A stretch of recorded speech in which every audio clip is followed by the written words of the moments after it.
प्रधानमंत्री ऐसे हैं जो आजादी के बाद देश में सबसे लोकप्रिय प्रधानमंत्री कोई है तो नरेंद्र मोदी। और ये मैं नहीं कहता, दुनिया भर के कई सर्वेक्षण कहते हैं आजादी के बाद सबसे ज्यादा एक भी छुट्टी लिए बगैर 24 घंटे में से 17 घंटे काम करने वाला कोई प्रधानमंत्री है तो नरेंद्र मोदी। मान्यवर, आजादी के बाद देश के हर राज्य में सबसे ज्यादा किलोमीटर और सबसे ज्यादा दिन प्रवास करने वाला कोई प्रधानमंत्री है तो नरेंद्र मोदी। मान्यवर, कोई सरकारें कई सालों तक चलती है, कई सालों तक चलती है। कांग्रेस पार्टी की सरकार 35 साल तक अक्षुण्ण रूप से चली, कई सालों तक चलते हैं। तब 2, 3, 4 निर्णय ऐसे होते हैं जिसको युगों तक याद किया जाता है। माननीय नरेंद्र मोदी सरकार 9 साल हुए, 9 साल में 50 से ज्यादा फैसले ऐसे हैं जो युगांतकारी फैसले हैं, जो इतिहास के अंदर स्वर्ण अक्षरों से मंडित। मान्यवर, आज 9 अगस्त का दिन है। 9 अगस्त के दिन महात्मा गांधी ने हमारे आजादी के आंदोलन के एक नए अध्याय की शुरुआत की थी। एक उन्होंने नारा दिया था, अंग्रेजों भारत छोड़ो, क्विट इंडिया का नारा दिया था। मोदी जी ने ये 9 साल के अंदर 2014 से 2023 में लगभग 9.5 साल में एक नए प्रकार का राजनीतिक युग का शुरुआत किया है। मान्यवर, लगभग 30 साल से इस देश की राजनीति भ्रष्टाचार, परिवारवाद और तुष्टीकरण के नासूर से ग्रसित रही है। सारे के सारे जनादेश, कोई भी चुनावी विजय पराजय के आंकड़ों के एनालिसिस करने वाले पंडित सारे जय पराजय को देख ले। मोदी जी के 2014 के विजय के पहले सारे जय पराजय या तो भ्रष्टाचार से प्रभावित थे, भ्रष्टाचार किया इसको हटाने के लिए आए, या तो परिवारवाद से प्रभावित थे, परिवारवाद के पीछे जातिवाद का एक अनवरत संतान भी होता है, और तुष्टीकरण से प्रभावित जनादेश थे। भारतीय लोकतंत्र को ये 3 नासूरों ने घेर लिया था। नरेंद्र मोदी जी ने भ्रष्टाचार, परिवारवाद और तुष्टीकरण को हटाकर पॉलिटिक्स ऑफ परफॉर्मेंस को तरजीह दी, और आज विकास जनता के फैसलों का निर्णय करता है। मगर फिर भी कहीं कहीं दूर तक भ्रष्टाचार भी बैठा है, बच गया है, परिवारवाद तो दिखाई ही पड़ता है, और तुष्टीकरण की राजनीति भी चलती है। इसलिए मोदी जी ने आज नारा दिया है, भ्रष्टाचार क्विट इंडिया, परिवारवाद क्विट इंडिया, तुष्टीकरण क्विट इंडिया। मान्यवर, अगर भ्रष्टाचार, परिवारवाद और तुष्टीकरण एक क्विट इंडिया अगर कर लेते हैं तो इस देश की राजनीति में मोदी जी ने 2014 से एक नए युग की शुरुआत करी है, विकास के युग की। वो हमारे स्वतंत्रता सेनानियों के कल्पना के भारत की निर्मित 2047 के बहुत साल पहले कर देगी, इसका मुझे पूरा विश्वास है। मान्यवर, अविश्वास का प्रस्ताव एक संवैधानिक प्रक्रिया है, हमें कोई आपत्ति नहीं। विपक्ष का उद्देश्य है कोई भी हो, विपक्ष का अधिकार है, अविश्वास का प्रस्ताव ले आते हैं। और मैं तो कई बार मानता हूं कि अविश्वास प्रस्ताव से पार्टियों के और गठबंधनों के चरित्र उजागर होते। कई बार अविश्वास प्रस्ताव आए, मैंने जैसे पहले कहा, मैं 3 अविश्वास प्रस्ताव का जिक्र करना जरूर चाहूंगा। 2 अविश्वास प्रस्ताव है यूपीए सरकार के खिलाफ, जो हम विपक्ष में थे तब लेकर आए थे, और एक अविश्वास प्रस्ताव एनडीए सरकार के खिलाफ था, जो यूपीए जब विपक्ष में थी तब लेकर। 1993 जुलाई में नरसिम्हा राव जी की कांग्रेस की सरकार थी, उसके खिलाफ अविश्वास प्रस्ताव आया। अब सरकार बचानी होती है, नरसिम्हा राव जी को बचानी थी। कांग्रेस का मूल सिद्धांत है येन केन प्रकारेण सत्ता में बने रहना, सत्ता में बने रहने का प्रयास करना। ना इसके लिए सिद्धांत होते हैं, ना नीतियां होती है, ना औचित्य होता है।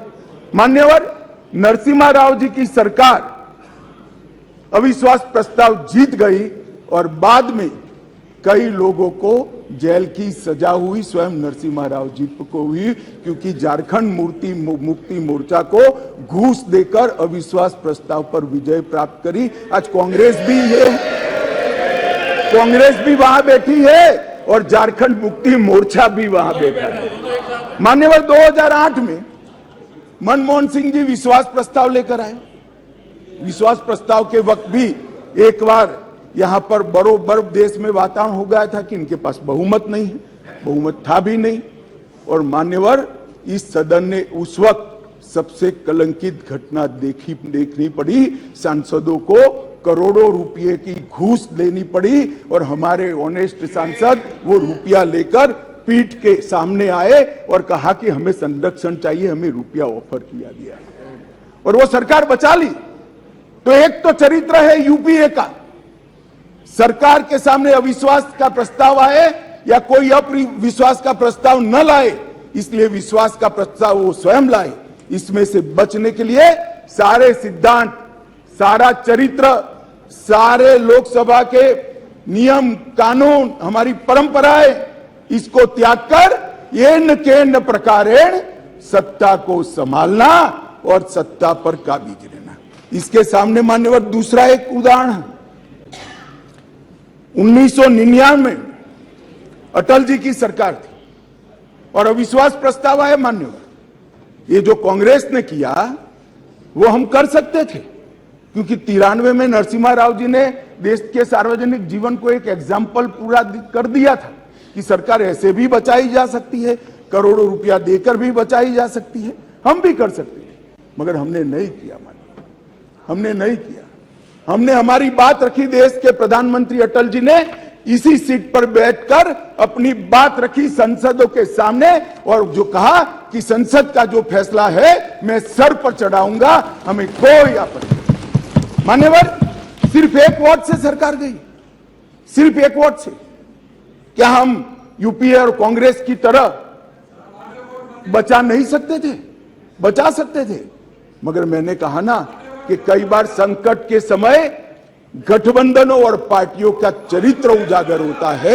यूपीए का चरित्र सत्ता बचाने के लिए भ्रष्टाचार करने का चरित्र है और भारतीय जनता पार्टी और एनडीए का चरित्र सिद्धांतों के लिए राजनीति करने का चरित्र है। मान्यवर, उस वक्त मुझे ठीक याद है, मैं संसद में नहीं था, सदस्य नहीं था, बहुत सारे सीनियर सदस्य होंगे उस वक्त।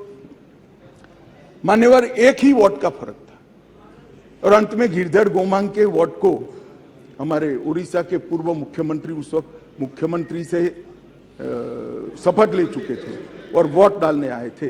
वो वोट को वैलिड गिनना या नहीं गिनना, मगर मान्यवर, आप जिस आसन पर बैठे हो इसकी भी गरिमा का एनडीए ने पालन किया था। हमने कोई दबाव नहीं बनाया। एक वोट हमारे विरुद्ध में गया, हमारी सरकार चली गई। मगर आज मैं फिर से कहना चाहता हूं गौरव गोगोई जी को, मगर जनता है जो सब देखती है, जनता है जो सब जानती है। एक वोट से हमारी सरकार गई, एक वोट से हमारी सरकार जरूर गई, परंतु अंत में क्या हुआ? बहुत बड़े बहुमत के साथ अटल जी फिर से देश के प्रधानमंत्री। मान्यवर, हमारे एनडीए का कुंबा मोदी जी के नेतृत्व में, भारतीय जनता पार्टी मोदी जी के नेतृत्व में हम देश में सिद्धांतों की राजनीति को प्रस्तावित करने के लिए राजनीति में है। येन केन प्रकारेण सत्ता को बचाने के लिए राजनीति के अंदर नहीं है। और ये दो चरित्र आज इस विश्वास प्रस्ताव पर की चर्चा के माध्यम से मैं 130 करोड़ की जनता को याद कराना चाहता हूं। एक और करोड़ों रुपया खर्च कर बहुमत खरीदने वाले लोग बैठे हैं और एक बार सिद्धांत के लिए सत्ता छोड़ने वाले लोग बैठे हैं। जनता, देश की जनता ने मान्यवर, अरे शुरुआत है, धैर्य रखो, काफी सुनना पड़ेगा। सुरेश जी, ये तो ट्रेलर है, अभी ट्रेलर है। मान्यवर, अभी बात निकली गरीब कल्याण की। हमारी साथी मंत्री अनुप्रिया जी गरीब कल्याण के सारी बातें बता रही। मान्यवर, गरीबी हटाओ का नारा दिया, सालों तक गरीबी हटाओ के नारे के आधार पर देश की भोली भाली गरीब जनता का विश्वास प्राप्त किया और वोट लेते रहे, जीतते रहे, गरीबी जस की तस रह गई। नरेंद्र मोदी जी ने कोई बड़े बड़े वादे नहीं किए, परंतु नरेंद्र मोदी जी के जहन में गरीबी का डंक भी था, दंश भी था, क्योंकि वो स्वयं गरीब के घर से आकर इस सबसे बड़ी पंचायत में आए थे। इन्होंने गरीब कल्याण के लिए मान्यवर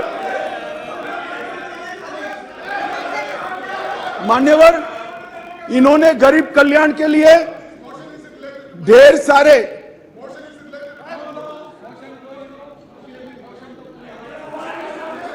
मान्यवर सुरेश जी इतने सीनियर मेंबर है, उनको अविश्वास प्रस्ताव का कैरेक्टर मालूम नहीं है।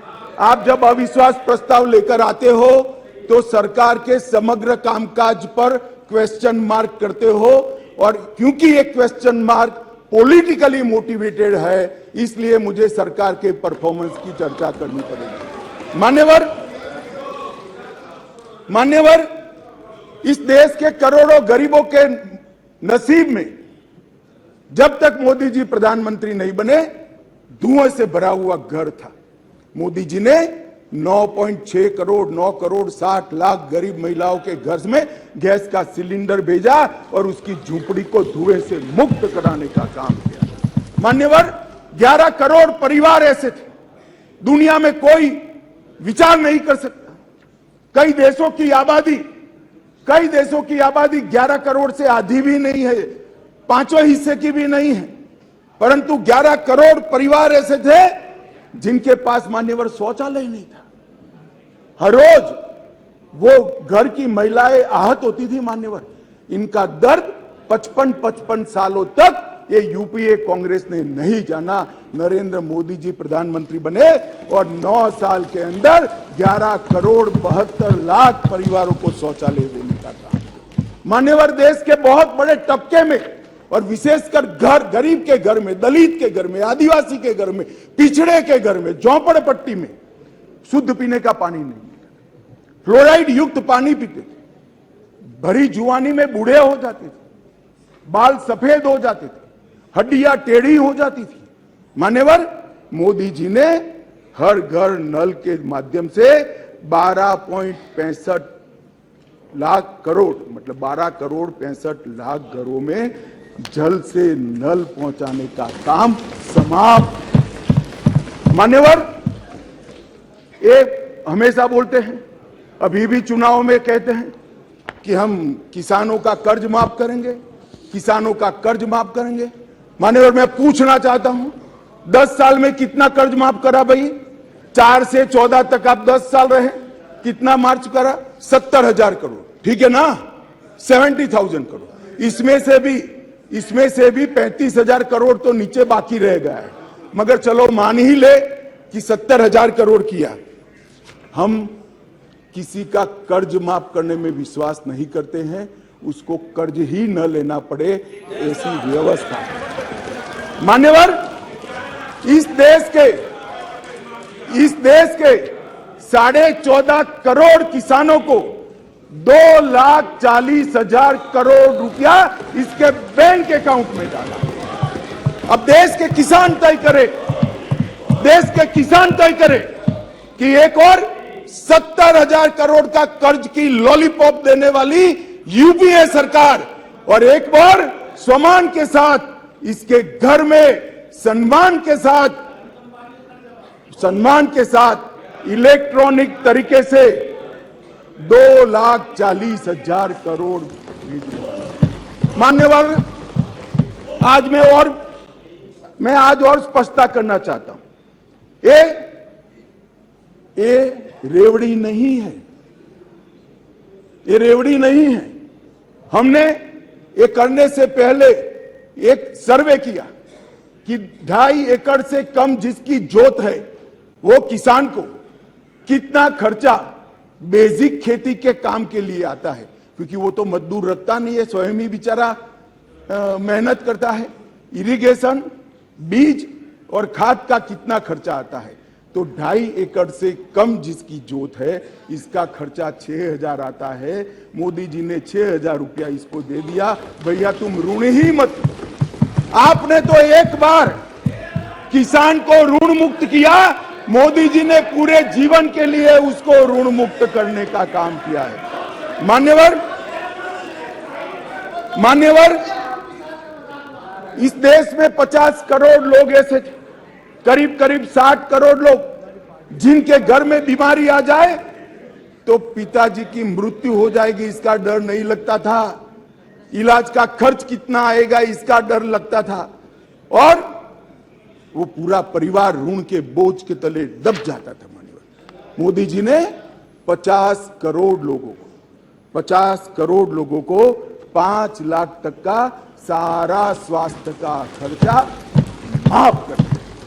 आज देश के किसी भी गरीब के घर में बीमारी आती तो 5 लाख तक का सारा इलाज, चाहे ऑपरेशन करना हो, चाहे दवाइयां देनी हो, चाहे टेस्ट कराना हो, वहां तक कि अस्पताल से घर जाने के रिक्शा के 200 रुपया भी हम दे रहे हैं। 5 लाख रुपया हर परिवार को। मान्यवर, जब हमने बैंक का अकाउंट खोलने की जनधन योजना लेकर आए तब मजाक उड़ाया जाता था। हमारे बिहार के मुख्यमंत्री नीतीश कुमार जी ने हमारा कड़ा मजाक उठाया कि अकाउंट तो खोल दिया, अंदर क्या डालेगा, जरा बॉनी तो कराओ। नीतीश बाबू, आज मेरी बात सुन लीजिए, हमने 49 करोड़ 65 लाख बैंक अकाउंट खोले, जिसमें 2 लाख करोड़ गरीबों के जमा है, और राज्य सरकार और केंद्र सरकार की 300 से ज्यादा योजनाओं का पैसा डीबीटी के माध्यम से जनधन अकाउंट में ट्रांसफर होता है। मगर साहब, ये जनधन योजना का क्यों विरोध कर रहे थे, समझने जैसी बात है। एक बार इस देश के तत्कालीन प्रधानमंत्री ने कहा था, जो यूपीए से ही थे, उन्होंने कहा था कि मैं दिल्ली से 1 रुपया भेजता हूं, 15 पैसे पहुंचते हैं। वो तो ठीक है, स्वीकृति की सच्चे आदमी थे, नए नए राजनीति में आए थे, बोल गए। मगर मैं अब आगे पूछना चाहता हूं, क्योंकि बाकी लोग तो यहीं बैठे हैं, भैया 85 पैसा कौन ले जाता था? ये 85 पैसा कौन ले जाता था? मान्यवर, 85 पैसा ये ले जाते थे जिनको इसके अंदर कटकी और बटकी करनी थी। मान्यवर, जो जनधन योजना का विरोध कर रहे हैं वो 85 पैसा एंजॉय करने वाले लोग हैं, क्योंकि अब भारत सरकार रुपया भेजती है तो सीधा रुपया पहुंच जाता है। कांग्रेस की तरह नहीं 85 पैसा, सीधा रुपया गरीब के घर में पहुंच जाता है। मान्यवर,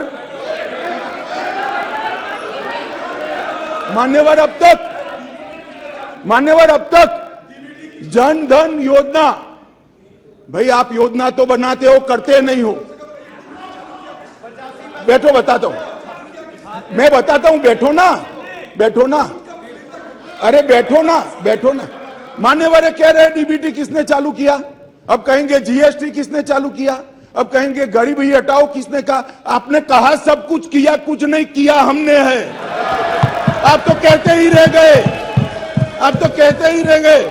मान्यवर, 25 लाख करोड़ रुपया इस देश की 130 करोड़ की जनता इसको सीधा प्रसारण देख रही। मैं आपके माध्यम से देश की जनता को बताना चाहता हूं, 1 पैसे के कमीशन के बगैर, कटकी के बगैर 25 लाख करोड़ रुपया देश के गरीबों के बैंक अकाउंट में सीधा ट्रांसफर।